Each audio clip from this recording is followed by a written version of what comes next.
Good morning students. In today's class we will start with the chapter 5, that is combustion and fossil fuels. Students, can you identify these substances that are burning here? This is a candle. This is LPG gas, and here wood is burning.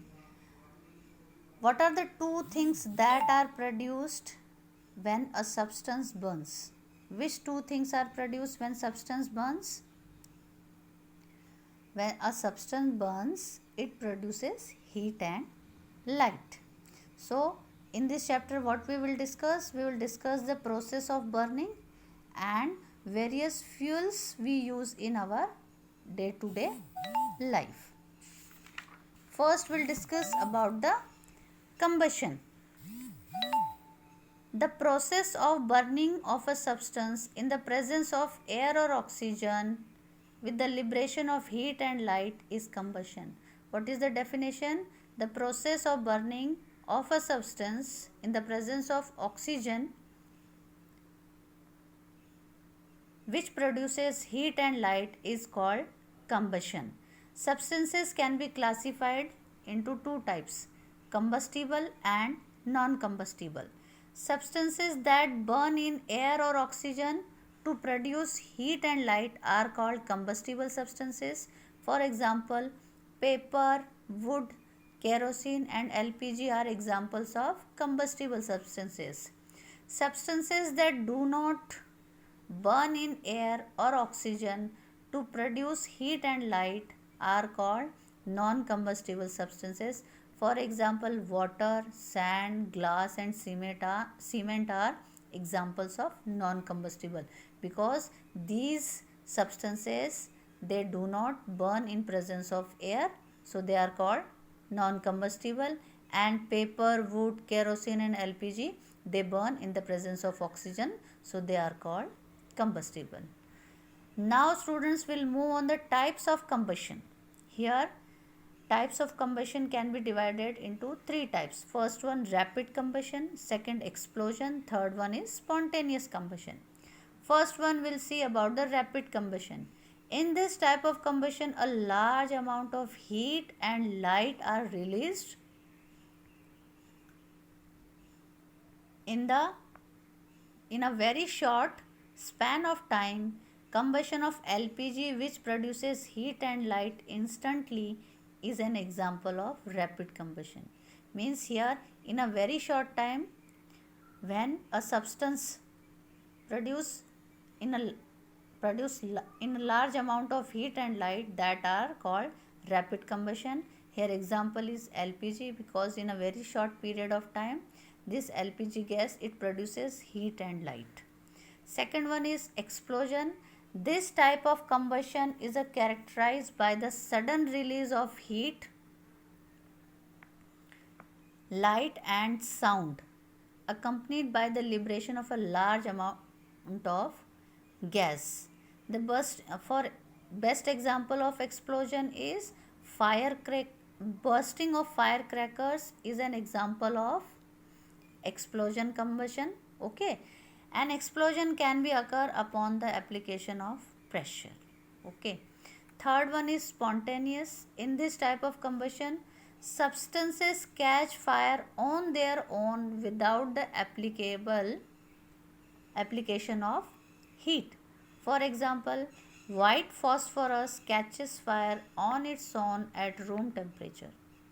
Okay. Here we are not providing any type of fire, but some substances, they can catch fire by their own at room temperature, and best example is phosphorus.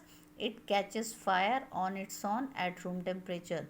Combustion of hydrocarbons, like compounds of hydrogen and carbon, example LPG, petrol and natural gas, can be of two types, complete combustion and incomplete combustion. Here in spontaneous combustion, it is also of two types, complete and incomplete. In complete combustion, here the adequate amount of air or oxygen is present and it produces heat and light. So It produces carbon dioxide, water, heat and light. This is called complete combustion. When air is not in when air is in inadequate amount of oxygen or air is present in incomplete combustion, so here what we will get the product will be of carbon monoxide, soot particles, water, heat and light. Okay students, this is all about combustion. Now we'll see the what are the conditions necessary for combustion. If the conditions which required for combustion is not available, then combustion will not take place. First one is presence of a combustible substance. The substance should be combustible. Non-combustible substances are not good for combustion. Second one, presence of a supporter of combustion. Okay, the adequate amount of oxygen is necessary for combustion. Third one is attainment of ignition temperature. A substance starts to burn only after it has attained a certain minimum temperature. The temperature at which a particular substance burns in the presence of air is called its ignition temperature. Means any substance, if the temperature of any substance is below its ignition temperature, then that substance will not burn.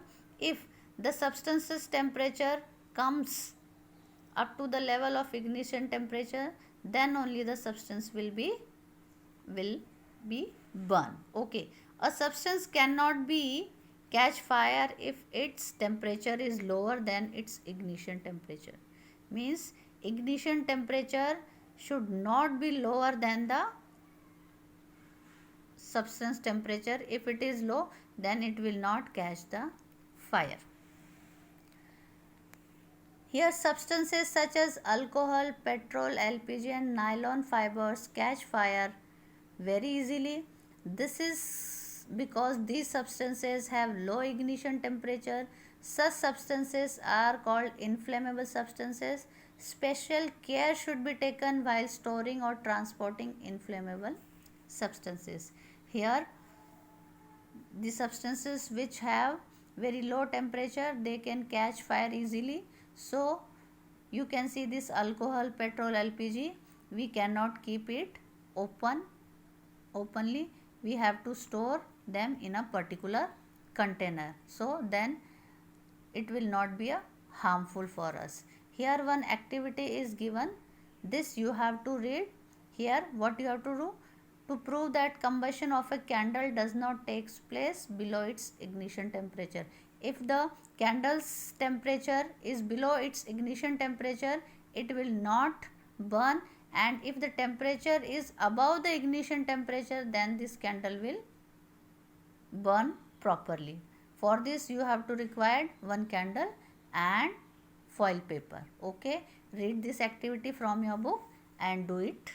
Okay, after this next topic we will discuss in the next class. Thank you.